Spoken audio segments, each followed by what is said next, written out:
ॐ अज्ञानतिमिरान्धस्य ज्ञानञ्जनशलाकया चक्षुरुन्मिलितं येन तस्मै श्रीगुरुवे नमः। हरे कृष्ण। भगवद गीता अध्याय 3 कर्मयोग श्लोक संख्या 4। न कर्मणाम् अनारंभात् नैष्कर्म्यं नैष्कर्म्यं पुरुषः अश्नुते न च सन्न्यसनात् एव सिद्धिं समधिगच्छति। ना तो कर्म से विमुख होकर कोई कर्म फल से छुटकारा पा सकता है और न केवल संन्यास से सिद्धि प्राप्त की जा सकती है। तो कर्म फल, और कर्म फल से छुटकारा, ये कर्म फल हमारे साथ बहुत बुरी तरह से चिपक जाते हैं। आप जानते हैं, चिपक जाते हैं हमारे साथ। इनको आप किसी भी तरीके से छुड़ा नहीं सकते अपने आप से। एक जन्म दूसरा जन्म, शरीर छूट जाता है, ये खाल जल जाती है, हड्डियां जल जाती हैं, लेकिन कर्म का फल फिर भी चिपका रहता है। जब तक हम इसको खा ना लें तब तक ये चिपका ही रहता है। इस प्रकार ये कर्म फल से छूटना बड़ा मुश्किल है संसार में। कई बार हमें लगता है कि हम कुछ प्रायश्चित कर लेंगे, कुछ कर लेंगे, लेकिन फिर भी ये कर्म फल जाता नहीं है इतनी आसानी से वास्तव में। क्योंकि एक और कॉन्सेप्ट हम सुनते हैं कि यदि हम कुछ पाप करते हैं और पाप करने के बाद कुछ ऐसे यज्ञ कर लिए, गंगा जी में जाके नहा लिए, तो हमें लगता है कि पापों से मुक्ति मिल गई। लेकिन प्रॉब्लम यह है कि पाप जनरेट करने की मशीन तो वहीं पर है ना, है कि नहीं। आप जब तक कि पाप करने की मशीन के अंदर से उसका मटेरियल ना निकाल लिया जाए, जैसे कि माना कोई तेल निकालने की मशीन है, चारों तरफ उसने तेल ही तेल कर दिया है, आपने उसको धो दिया अच्छे से, लेकिन उसके अंदर अभी भी गंदगी है। जब फिर घुमाएंगे तो फिर गंदगी फेंकेगी। तो अंदर बाहर से साफ करने के लिए हमें कुछ और कर्म करने पड़ते हैं, जो हम चर्चा करेंगे। जैसा कि क्वेश्चन भागवतम में भी पूछते हैं, परीक्षित महाराज कहते हैं कि ऐसा कैसे कि गंगा जी में नहा लिए तो हम पाप समाप्त हो गए, लेकिन पाप करने की प्रवृत्ति कैसे साफ होगी? वो केवल स्नान करने से नहीं जाएगी। तो कर्म फल से छुटकारा मिलना इतना आसान नहीं है जितना हम कई बार सोच लेते हैं। यहाँ पे बता रहे हैं कि यदि कोई सोचे कि कर्म से मैं विमुख हो जाता हूँ, मैंने आज तक बहुत डकैतियाँ डाली थी, बहुत पैसा इकट्ठा हो गया है, चलो इस पैसे को बैंक में डालता हूँ, कहीं कहीं इन्वेस्ट कर देता हूँ और आज से बंद कर देता हूँ, तो मेरा काम खत्म, तो मैं आज से संत पुरुष बन गया। तो यहाँ बता रहे हैं कि कर्म फल से छुटकारा नहीं मिलेगा। आपने ये जो कर्म छोड़ दिया, वेरी गुड, आगे के लिए नहीं होगा, लेकिन जो हमने अर्जित कर लिया है, पैसे के साथ साथ कुछ और भी तो अर्जित किया है, वो है कर्म फल। वो तो समय आने पर हमें मिलेगा, बहुत बड़ी मात्रा में मिलेगा, उसका हमें ध्यान रखना होगा। वो ऐसा नहीं जाता। जैसे कि हम देखते हैं कि ऐसे बड़े बड़े लोग हुए जिन्होंने बड़े बड़े डाकू थे, माना जैसे हम सुनते हैं रामायण के रचयिता ही विश्वामित्र, उन्हीं की बात में सुनते हैं कि किस प्रकार से उन्होंने, उनका बचपन कैसे गया, वाल्मीकि जी का किस प्रकार से उनका पहले रामायण लिखने से पहले का जीवन कैसा था। तो उन्होंने उसको छोड़ दिया, बहुत सारे मर्डर किए, बहुत सारे कुछ किया, लेकिन एक समय पर आने के बाद उसको छोड़ दिया। लेकिन छोड़ने के बाद उन्होंने क्या किया, वो बड़ा इंपॉर्टेंट है। छोड़ने के बाद उन्होंने उनको स्वच्छ कराया गया, नारद मुनि द्वारा उनसे मंत्र बुलवाया गया। मंत्र भी नहीं बोला गया उनसे, उनको बोला गया राम बोलो, तो उसने कहा राम मैं मारता हूँ तो मरा बोल सकता हूँ, तो मरा बोलो, चलो तो मरा राम राम राम करके वो राम हो गया। इतनी कंडीशनिंग थी मारने की।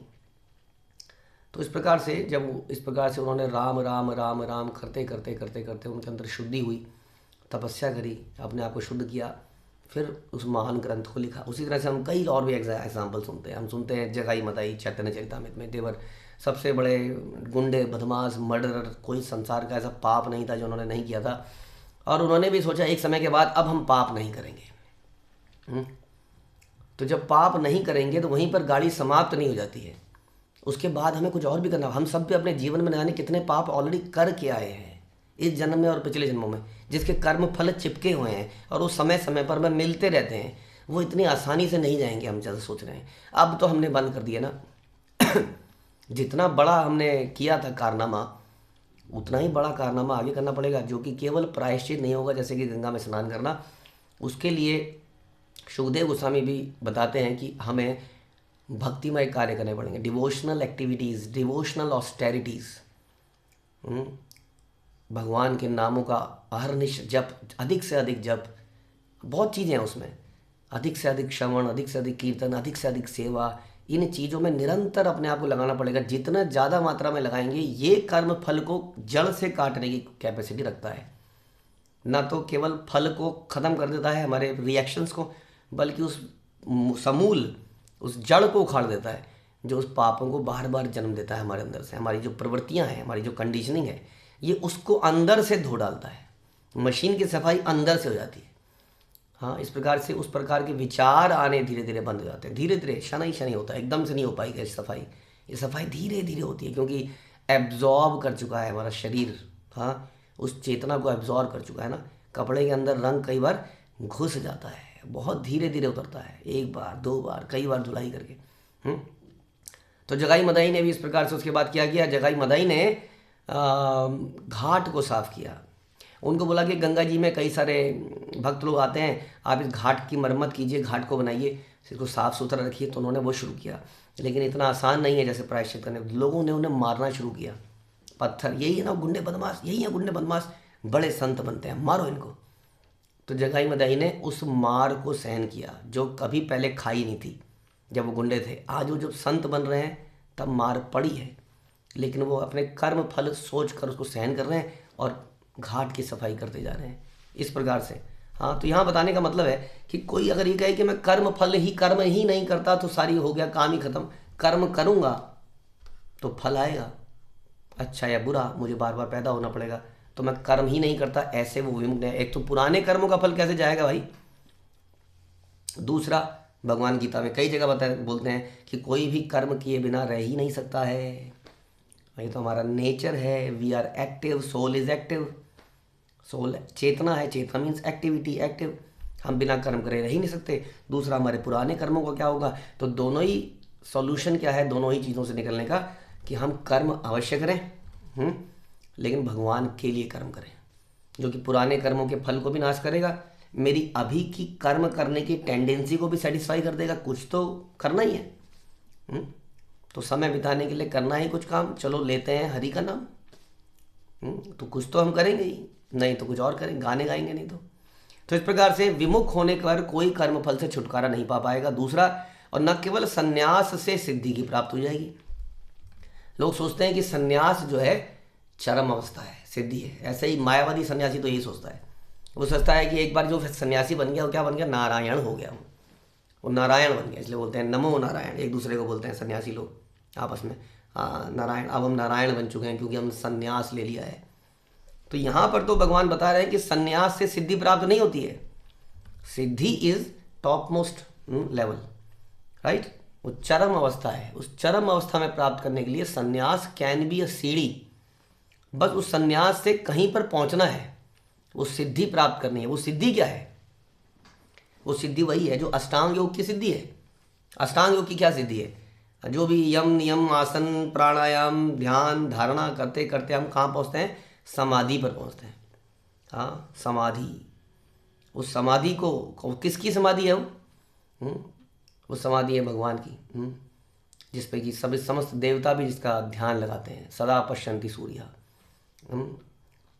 उस भगवान के क्या कौन से चरण कमलों को जिन पर सारा संसार ध्यान लगाता है, उस भगवान के ऊपर जिस पर हम केंद्रित करते हैं ध्यान को, वो समाधि कहलाता है।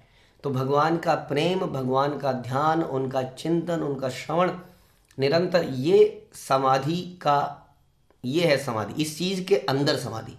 समाधि का मतलब किसी चीज़ में ध्यान एकाग्रचित हो जाना, अनडेविएटेड। उसको कुछ समझ नहीं आ रहा है कि कौन आगे है कौन पीछे है ना। वो केवल वहीं पर ध्यान टिकाए बैठा है। वो कौन है, वो भगवान का ध्यान जब वो करने लगता है। केवल भगवान में ऐसी शक्ति है जो व्यक्ति को इतना आकर्षित कर सकती है कि व्यक्ति मंत्र मुग्ध होकर वहीं पर जम जाए। ऐसा योगी लोग करते हैं अपने हृदय में। हाँ, भक्त लोग दूसरे तरीके से करते हैं। भक्त लोग स्वाभाविक सेवाओं में समाधि प्राप्त कर लेते हैं। हम भक्त लोग श्रवण में समाधि प्राप्त कर लेते हैं। जब बैठे हैं रैप्ट अटेंशन से बैठे ही हैं, वो घड़ी में ध्यान नहीं जा रहा उनका बार बार, हाँ कितना बज गए, वो बैठ इसको समाधि हर कोई प्राप्त नहीं कर पाता ऑब्वियसली। हम लोग तो अक्सर घड़ियों को देखते रहते हैं, बीच बीच में मोबाइल पे चेक कर लेते हैं, कुछ करते रहते हैं। कई बार इसलिए भी करते हैं कि नींद ना आ जाए, इसलिए कुछ करते रहते हैं।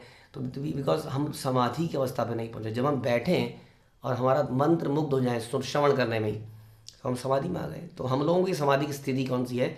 भगवान का श्रवण, उनका पठन, उनका चिंतन, इन चीज़ों में हम लिप्त हो जाएंगे, हमारा मन एकाग्र। ये होनी चाहिए किसी भी प्रकार के रास्ते का अंतिम लक्ष्य, सिद्धि। चाहे आप कर्मयोग, चाहे आप कर्मयोग तो भक्ति योगी है, चाहे आप ज्ञान योग में से जाओ, हाँ ज्ञान योग, जैसा गीता में बोला जाता है कि बहुनाम जन्मानामन्ते ज्ञान हुआ माँ प्राप्त करते हैं, ज्ञानी भी मुझे प्राप्त करते हैं, लेकिन इसमें बहुत जन्म बीत जाते हैं। तो एनीवे जितने भी जन्म आप लगा लीजिए, बस अल्टीमेटली आपको इस स्थिति में पहुंचना है, इस सिद्धि को प्राप्त करना है। कौन सी सिद्धि? वासुदेवम सर्वमिति, इस सिद्धि को प्राप्त करना है। उस वासुदेव सब कुछ है और मेरा जीवन उन्हीं के लिए है। चाहे अष्टांग योग, मैंने अष्टांग योग का बता ही दिया आपको, ध्यान धारणा के बाद समाधि। किस में समाधि? हाँ कौन सी लॉ में समाधि, या किसी पेंडुलम में समाधि जो घूमता रहता है, ऐसे हिप्नोटाइज करते हैं लोग, या नाक के ऊपर समाधि। नाक के ऊपर क्या मक्खी बैठी है? इस पर समाधि किस चीज़ पे लगाएं? वेयर समाधि, दैट इज विष्णु रूप में समाधि। तो चाहे किसी भी योग में जाए, हमें सिद्धि प्राप्त करनी है, लेकिन वो सिद्धि किसी भी हालत में, संन्यास कैसे हो सकता है? Sannyas is an ashram, it's a means, it's not a destination, it's means to achieve the destination. ये साधन है, ये साधन है, इसको साधन है, इसके माध्यम से हमें साधना कर सकते हैं। संन्यास can be good for doing bhajan, may be, again it's not guaranteed कि आपकी जिम्मेदारियां माना कम है, लेकिन सन्यासी की तो प्रभुपाद के हिसाब से जिम्मेदारियां बहुत ज़्यादा है। तो एनीवे कहने का मतलब ये है कि कोई व्यक्ति ये कह रहा है कि मैं कर्म ही नहीं करूँगा, बवाल है, छुटकारा पाओ, इससे अच्छा तो कुछ करेंगे। तो यहाँ कह रहे हैं, यहाँ जाता हूँ तो ये नाराज जाते हैं, इससे बात करता हूँ तो कई लोग ऐसे बोलते हैं कि प्रभु जी भक्तों से ही दूर रहो तो अच्छा है, इन भक्तों के साथ जाऊँगा तो वैष्णव अपराध हो जाएगा, यहाँ जाता हूँ तो कुछ बोल देता हूँ वो नाराज होता है, वैष्णव अपराध है, इससे बेटर मैं घर में ही बैठूँ।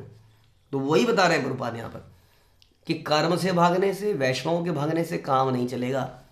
हाँ हमें कुछ करना पड़ेगा, जो हमने चर्चा की है वो है डिवोशनल एक्टिविटीज़, जिसमें एक एक्टिविटी क्षमा भी है। क्षमा दमा तपा शौचम भी हमसे बोलते हैं, शांति, क्षमा, क्षमा मांग लीजिए गलती हो तो, लेकिन रहना तो वहीं पड़ेगा। उसी तरह कर्म में कुछ गड़बड़ियाँ होंगी। प्रभुपाद ने एक और श्लोक में बोला, गीता में भगवान ने बोला कि हर कार्य में कुछ ना कुछ त्रुटियाँ हैं। जैसे कि अग्नि के अंदर धुआं है, तो क्या अग्नि जलाना बंद कर दें कि अग्नि में धुआं निकलता है, थोड़ी देर निकलता है, उसके बाद अग्नि स्टेबल हो जाती है। कई बार हम बर्नर को जलाते हैं, शुरू में वो पीली लौ जलाता है, क्योंकि कुछ गंदगियाँ, थोड़ी देर में गंदगी कई बार जल जाती है या हम छड़ा देते हैं, तो उसके बाद एकदम से ब्लू रेज या उसमें से लौ निकल आती हैं। हाँ तो इसका मतलब क्या, हम उसको बंद ही कर दें, जलाए नहीं, कुछ तो निकलेगा ही। इसलिए कर्म से भागना नहीं है, लेकिन अगर हम उसको भगवान के लिए करें तो उसकी गलतियाँ भगवान हर लेते हैं, उसको भगवान एक्सेप्ट कर लेते हैं। जैसे हम भगवान के लिए प्रसाद बना रहे हैं और भगवान को हमने दही ऑफर कर दिया, तो दही के कीड़े भी हम खाएंगे दही में, तो दैट इज एक्सेप्टेड एज, जो कि भगवान ने एक्सेप्ट किया है। दही भगवान खाते हैं, दही तो छोड़ते थे। हाँ उसी तरह से यदि आपने मूली को जड़ से उखाड़ के मूली को मार दिया, बेचारी मूली, लेकिन भगवान को चढ़ा दिया, भगवान ने प्राप्त कर लिया, तो प्रसाद रूप में पाएंगे। तो हर कर्म में, हम तो खाने पीने की बात कर रहे हैं, शाकाहारी भोजन करने में भी कुछ समस्याएं हैं, उसमें भी रिएक्शन है। कहाँ तक बचेंगे हम? क्या खाना पीना भी बंद कर देंगे, सांस लेना भी बंद कर देंगे? सांस लेंगे तो कीड़े अंदर जाएंगे, मर जाएंगे, तो सांस लेना भी बंद कर दें। आपने लगा लिया एक कपड़ा, कपड़े के अंदर से भी तो कुछ और बारीक होगा, वो निकल जाएगा। पानी के अंदर, पानी तो पिएंगे ही, उसमें कुछ चला जाएगा। तो इस प्रकार से ये पॉसिबल नहीं है, कर्म से विमुख होना पॉसिबल नहीं है। हाँ इससे बेहतर है कृष्ण के लिए कर्म करो। ये सारी चीज़ों को भगवान को अर्पित कर दो, तो पहले तो ये सैंक्टिफाइड, सैंक्शनड हो गई कि अब तो ये भगवान ने ले ली। लेकिन आप इस तरह से मीट ऑफर नहीं कर सकते कि अब तो भगवान ने ले लिया। That is not, that is prohibited. Krishna से पत्रम पुष्पम फलम तो हम। हाँ और इसी तरह से दूसरा एक्सट्रीम क्या है कि मैं संन्यास ले लेता हूँ, अब मेरे को सिद्धि, अब मैं नारायण बन गया जी। संन्यास सिद्धि नहीं है। संन्यास के बाद हमें क्या करना है? कृष्ण को प्राप्त करना है। वास्तव में अल्टीमेटली हमें कृष्ण की भक्ति करनी है, हमें श्रवण कीर्तन, उसमें सिद्धि प्राप्त करनी है, वो वास्तविक सिद्धि है। तो उसके लिए कर्म करना पड़ता है। हाँ कर्म से वंचित नहीं हो। तो संन्यास का वास्तविक मतलब कर्म त्यागना नहीं है, कर्म के फल की इच्छा को त्याग देना ही वास्तविक संन्यास है। हरे कृष्णा। श्रील प्रभुपाद की जय, भगवद गीता की जय।